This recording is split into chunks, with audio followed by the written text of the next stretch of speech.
বিশ্বখ্যাত তথ্য প্রযুক্তি উদ্যোক্তা ইলন মাস্কের মালিকানাধীন স্পেসএক্স তথা স্টারলিংক এখন বাংলাদেশের আকাশপথে। উপগ্রহের মাধ্যমে দ্রুত গতির ইন্টারনেট পৌঁছে দিতে সব ধরনের প্রস্তুতি শেষ করেছে কোম্পানিটি।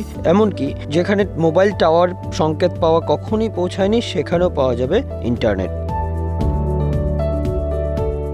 প্রযুক্তিগত এই বিপ্লব দেশে বিদ্যমান মোবাইল অপারেটরদের জন্য আশীর্বাদ নাকি শেষ হতে চলেছে তাদের স্বেচ্ছাচারিতা, সে নিয়ে চলছে আলোচনা।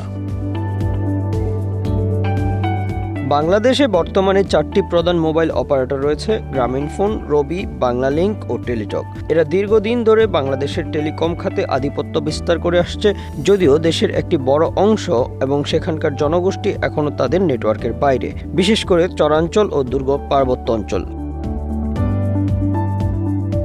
স্টারলিংক এসেছে ভিন্ন পথে। এটি স্যাটেলাইটের মাধ্যমে সরাসরি ব্যবহারকারীর বাসায় ইন্টারনেট পৌঁছে দেয়, টাওয়ার বা কেবল ছাড়াই।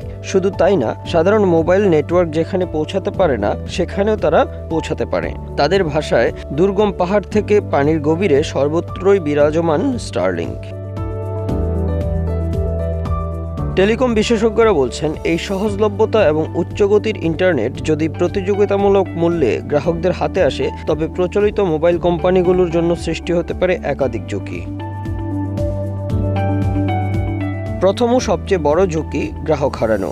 বিশেষ করে দূরবর্তী গ্রামাঞ্চলে যেখানে মোবাইল নেটওয়ার্ক দুর্বল, স্টারলিংক হতে পারে একটি কার্যকর বিকল্প। শিক্ষার্থী, ফ্রিল্যান্সার বা ব্যবসায়ী যারা নিরবচ্ছিন্ন ইন্টারনেট চান, তারা মোবাইল অপারেটর ছেড়ে স্টারলিংকের দিকে ঝুঁকতে পারেন। দ্বিতীয়ত, মোবাইল কোম্পানির বিদ্যমান ব্যবসায়িক মডেল বা ভয়েস কল ও মোবাইল ডাটা বিক্রয়ের উপর নির্ভর করে, সেটি ঝুঁকিতে পড়বে। কারণ স্টারলিংকের মাধ্যমে শুধু ডেটাই নয়, ভয়েস কলও করা সম্ভব হবে ইন্টারনেটের মাধ্যমে। এতে কমে যেতে পারে অপারেটরদের আয়। তৃতীয়ত, টিকে থাকার জন্য মোবাইল কোম্পানিগুলোকে করতে হবে বড় প্রযুক্তিগত বিনিয়োগ। 5G সম্প্রসারণ, ক্লাউড প্রযুক্তি এবং নিজস্ব ফাইবার নেটওয়ার্ক বাড়ানোর প্রয়োজন হবে, যার জন্য প্রয়োজন বিপুল অর্থ।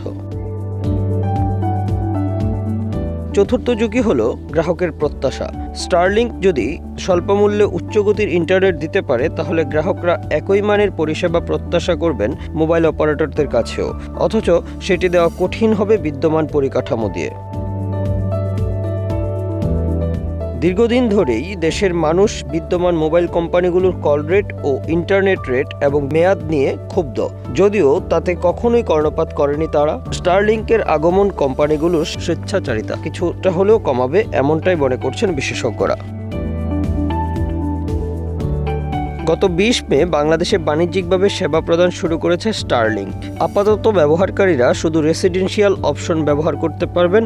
অর্ডার দেওয়ার 3 থেকে 4 সপ্তাহের মধ্যে পুরো সেট গ্রাহকের ঠিকানায় পৌঁছে যাবে এবং এটি ব্যবহারকারী নিজেই সহজেই সেট আপ করতে পারবেন।